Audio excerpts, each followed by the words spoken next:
Welcome back to our second video of the year. Last class, our Martian traveled to the Mughal Empire.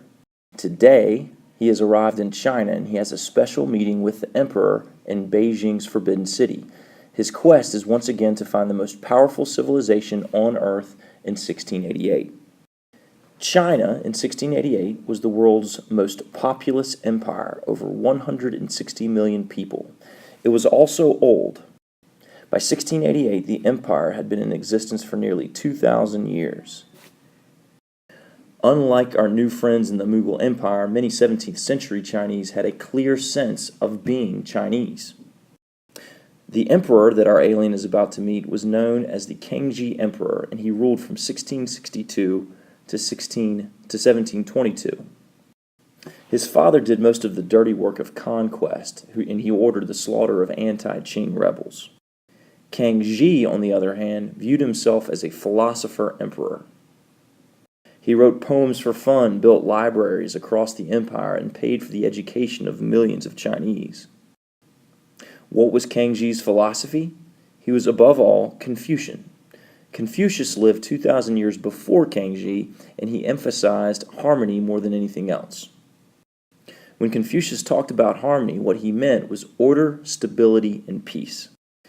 The key to harmony was what was called the reciprocal relationship. Everyone must do their job in order to maintain harmony. The king must govern justly and defend against outside invaders. The peasant had jobs as well. The peasant obviously had to obey the king. He also had to work the fields, pay his taxes, and do a good job as a father or mother. If everyone did his or her job, then harmony is maintained.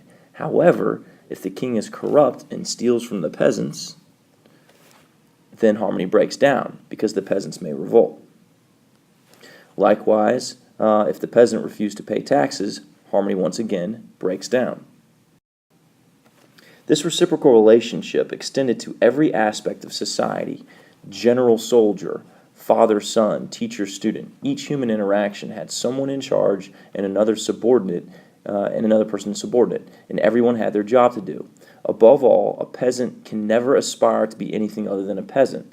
As soon as someone wants to be something other than his or her role assigned at birth, harmony breaks down. The emperor, by the way, wasn't just another king. He was the representative of God on earth, designated by heaven to maintain harmony. So when our alien right here,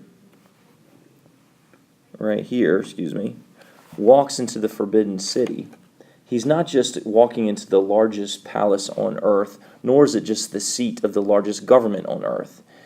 Our Martian is walking into China's holiest place. The Forbidden City, you're going to have a video of the Forbidden City in modern-day Beijing. But in 1688, it consisted of 9,999 rooms. There were over 1 million people who were employed or enslaved to build the palace. The Forbidden City included 180 acres, or about 3 times the size of Lovett's campus. The surrounding wall was 30 feet high and 20 feet thick, or about the size of Lovett's upper school building. Also, notice the names of the buildings as you walk into the Forbidden City. Our alien, before meeting the emperor, would pass through the Gate of Supreme Harmony, which the video just showed. And notice the word harmony. And then he would walk across a giant courtyard to the quote-unquote Hall of Supreme Harmony. Harmony was at the center of everything. As our Martian walked along the courtyard, to his left he would see the Hall of Literary Glory, and to his right, the Hall of Military Dominance.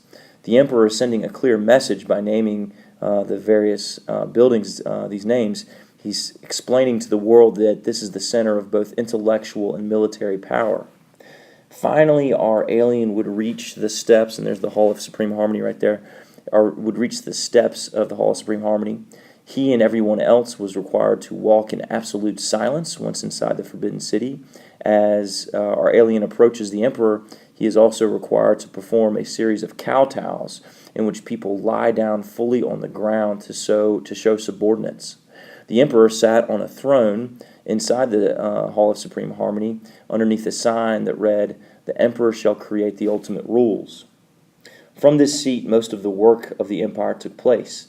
The emperor delegated much of his control of the government to 18 local governors of provinces, but reports and taxes entered the Forbidden City on a daily basis. The emperor also surrounded himself with thousands of advisors, and most of them were eunuchs. A eunuch was a government official who volunteered for castration as a child in order to gain entrance into the emperor's inner circle. The tradition of castration emerged in order to ensure the chastity of the emperor's concubines. At some point, the emperor had hundreds of concubines who were confined to the inner courtyards of the Forbidden City. Qing reduced his number of concubines to just 30 wives. However, they still produced 56 children. So our alien would not have been allowed into the palace beyond the Hall of Supreme Harmony. Needless to say, this whole experience of meeting the emperor would have impressed Marvin the Martian. But just as in the Mughal Empire, a closer look at the Qing dynasty would reveal some inherent weaknesses. The problem for China comes down to two main words: isolation and tradition. First, let's talk about China's isolation. 200 years before the Qing Emperor, China was a leading maritime power in the world. From 1405 through 1433, the Chinese government launched the largest armada that the world had ever seen. This was known as Zhang He's voyages. Zhang He was the admiral, and he led over 200 vessels through the South Pacific and beyond to the Indian Ocean and the east coast of Africa. He had the technology and the power to sail much further, all the way to Europe, across the Atlantic. He even had the power to circumnavigate the globe. But he didn't, and it's a big question about why the voyages stopped. In the mid-1450s, Chinese policy changed. Funding for the voyages not only dried up, the government also banned international trade altogether. Eventually, Chinese subjects were not allowed to own certain types of boats. Qing in the 1680s went so far as to evacuate coastal regions so as not to allow his subjects to be tempted by foreign trade. The economic isolation had disastrous effects for China, as European kingdoms traded not only goods but also technology with the rest of the world. The second problem for China in 1688 was tradition. New ideas, new technology might lead to unrest and instability, at least in the minds of Qing and his advisors. So the government actually banned innovation that would have led to printing presses or steam engines or even to modern-day factories.